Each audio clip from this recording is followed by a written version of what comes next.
안녕하십니까. 벽운사 지산입니다. 12월 달이죠. 벌써 달력이 마지막 장입니다. 세월이 진짜로 빠릅니다. 올해도 코로나로 인한 피해가 막심합니다. 3년이나 지속됐으므로 심한 경제난, 불편한 생활, 또 전염병에 대한 트라우마가 정점을 찍고 있습니다. 그러나 새해 들어선 그 기세가 한풀 꺾이고 있습니다. 3년간 전염병에 대한 각종 부작용 및 바뀌어진 생활 패턴을 제자리를 찾을 시점입니다. 이때에 맞는 동지입니다. 동지는 24절기의 하나로 밤이 가장 긴 날입니다. 그러므로 동지는 항상 양력 12월 21일 아니면 22일입니다. 올해의 동지 절입일시는 12월 22일 06시 48분이며 음력으로는 동지달 금음날입니다. 올해의 동지는 특별하여 신경을 좀 써야 합니다. 그래서 2022년 동지기도 어떻게 해야 돈 들어오고 큰 사고 피해가는가를 주제로 삼았습니다. 아직도 구독 글씨가 붉은색이면 눌러주시고 내용이 좋으면 좋아요와 알림도 함께 눌러 좋은 부처님 말씀도 듣고 불교 공부에 도움이 될 것입니다. 올해는 노동지입니다. 2003년 이후로 20년 만에 동지달 금음날에 드는 노동지입니다.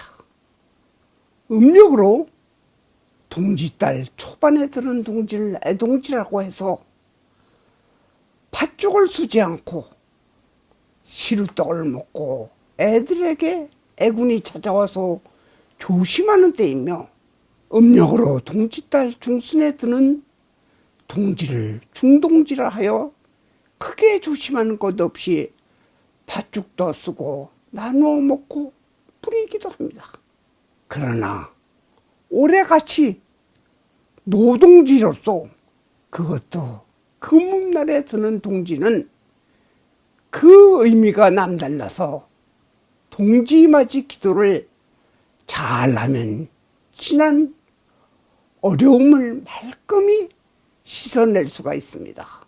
노동지 중 음력 말일에 드는 것은 다음날 초하루부터 새로이 양 기운을 전부 받을 수 있기 때문이며, 지난해 많은 애군을 물리치고 좋은 기운을 차근차근 받을 수 있어서입니다. 그래서 노동지의 기도가 중요한 것입니다. 그때의 기도를 잘못하거나 하면 천우의 기회를 놓치게 됩니다.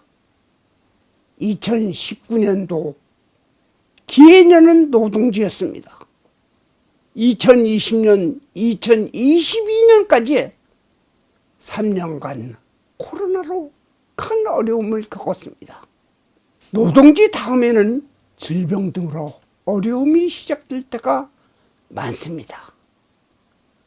그 와중에서도 노동지 기도를 잘한 분은 남보다 덜 고통을 받았을 것입니다. 페르시아나 중국에서는 예로부터 동지를 설날로 여겨왔으며, 우리나라에서도 작은 설로 불려왔습니다. 어둠이 가장 긴 것 동지시를 지나면 점점 밝은 좋은 희망의 빛이 늘어나기 때문입니다.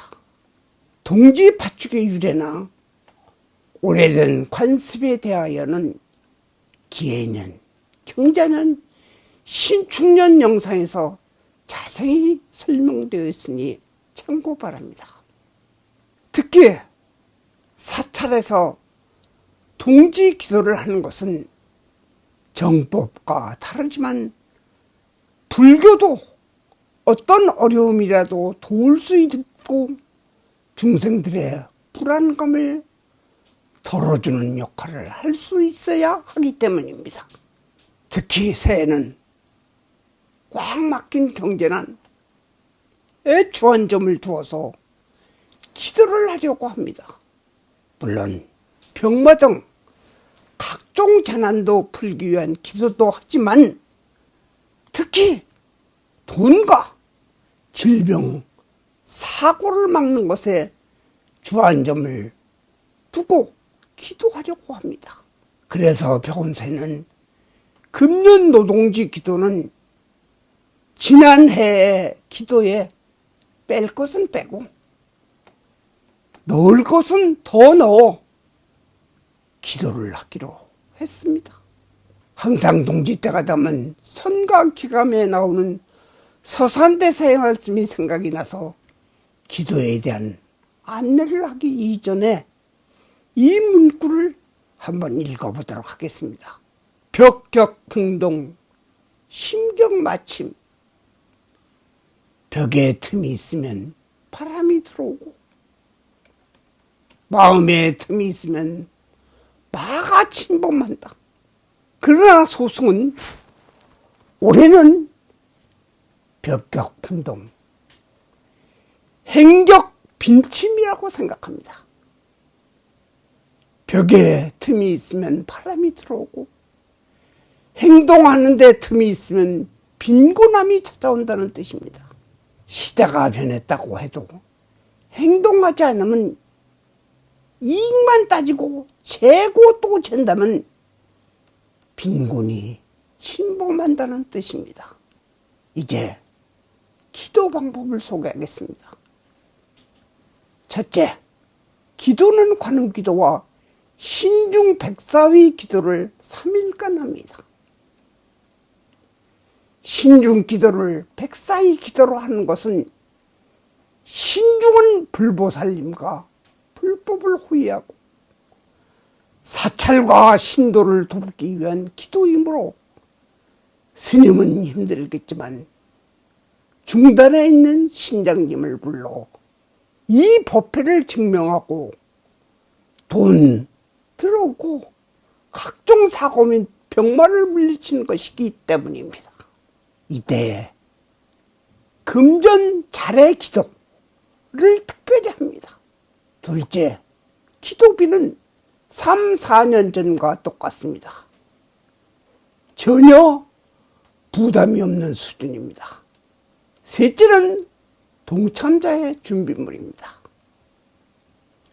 코로나로 전 식구의 어려움이 지속된 지난해 있기에 같은 주소에 사는 한 가족 일체의 양말 한 짝씩 일부분을 보내고 그 양말은 동지 법회가 끝나면 소대에 가서 나빴던 액난을 소멸하는 의미로 전부 태워버립니다. 넷째는 벽원사에서 드리는 방편물입니다. 스님들이 직접 쓰신 동지 부적, 이것은 입춘 때 입춘 부와 바꾸어 붙입니다. 이때 이미 받으신 동지 부적은 태워버립니다. 또한 불설 소재 길상 다라니와 돈과 재물이 들어오게 하는 관세음보살 여의 주수 진원을 보내드리오니 동지 부적은 일가구닥 한 장씩, 진원은 식구별로 전부를 우편으로 보내드립니다. 기도 동참자에게는 관세음보살 42수 진언이 들어있는 새해 벽운사 달력도 함께 드립니다. 자, 이렇게 기도하면 어떤 재앙도 물샐 틈 없이 못 오게 하는 것이며 잠겼던 돈도 풀리고 정말 잘했다 싶은 기도를 하는 것입니다. 저희 벽운사는 동지, 입춘, 칠석 기도를 민간신앙이라 생각지 않고 혼신을 다하고 있습니다. 이제는 많은 사찰들이 이러한 기도에 소홀히 하지 않으니 최적사찰에 기도 올려도 됩니다. 또한 여러 곳에 올려도 상관없으니 벽운사에 동참하고 싶으면 벽운사 전화로 신청하십시오. 02-979-0108이나 핸드폰 010-2075-1081로 신청 바랍니다. 끝으로 많이 알려진 설을 소개하며 마칠까 합니다. 늦잠을 자던 공양주가 스님이 깨우는 소리에 정신이 번쩍 들자 스님이 말하길, 오늘이 동짓날인데 자고 있으면 어떡하오?